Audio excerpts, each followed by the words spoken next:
Pag food trip ang pag-uusapan at chicken feet ang handaan, gano'n man karami ang aming bahaw sa kusina, pag si Michael at si Dalia ang kasama, ay siguradong bahaw na mo ay di good maugmaan. So what's up, ugmayong buntag kanatong tanan. Panibagong araw, panibagong vlog na naman tayo guys, no? For support to this video, tayo magluluto ng chicken feet adobo. So as of now, nakasakay tayo sa tricycle, no? Papunta tayo ng merkado guys, para mamili tayo doon ng chicken feet.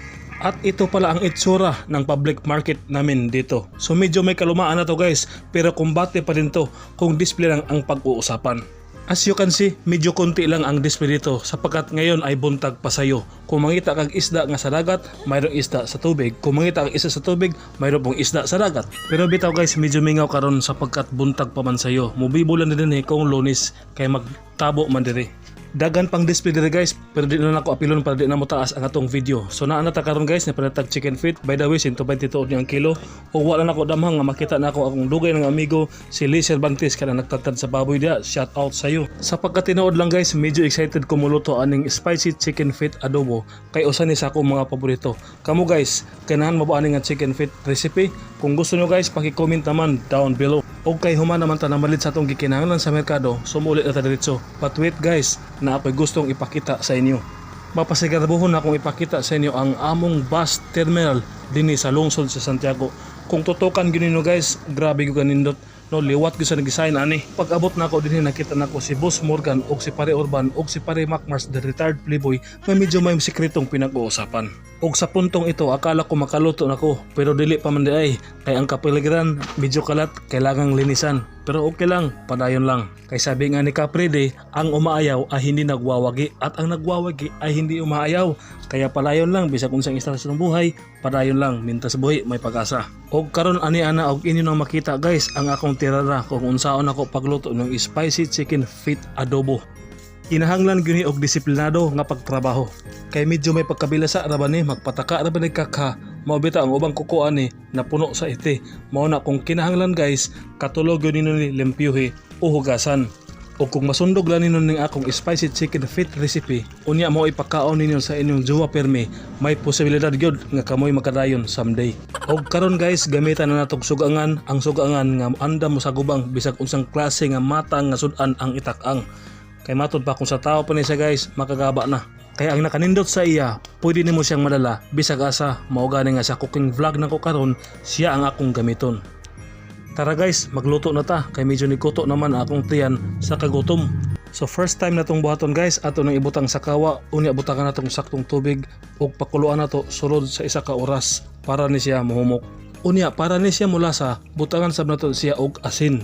Unya tanglad para mas mohumot siya. Unya butangan pa gyud nato siya og kining gitawag nga karidja guys. So mas mohumot gini siya pagsamot pag mabutangan nato siya ani.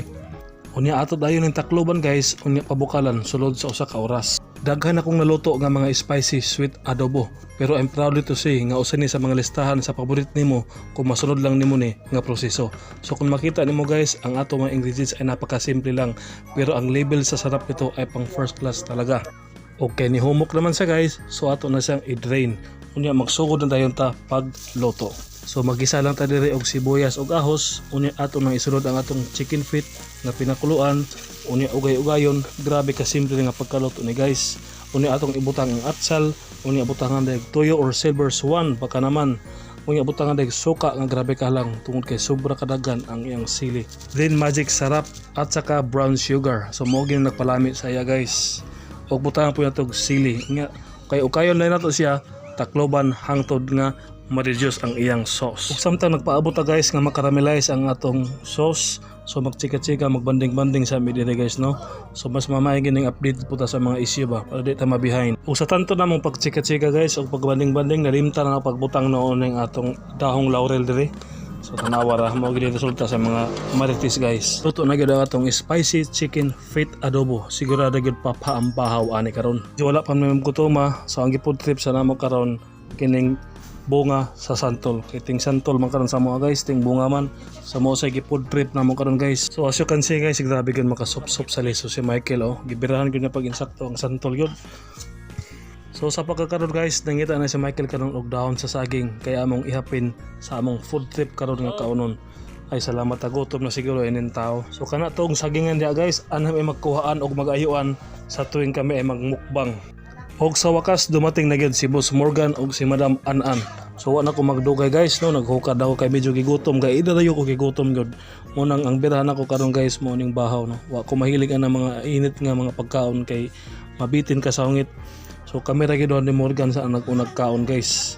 No kay gigutom na ko pa kayo gaina ra gyud. So makita nimo guys ang grabeng kaon namong duha. Oh, tanawa ni guys. So grabe yung kalami ni siya eh. Ambot sila Michael unsa may lagi pang buhat karon. Nanugkit pa man nila sa santol. Grabe gyud sila kaulit guys. Og santol gyud nga prutas. No, mao gid ilang hilig gyud. Pastilan. So mo ra to karon guys ha. Undangan to ng video karon diri sa taman. So daghang salamat sa panonood hanggang sa muli sa next vlog ko. Bye-bye. Ingat kayo lagi guys.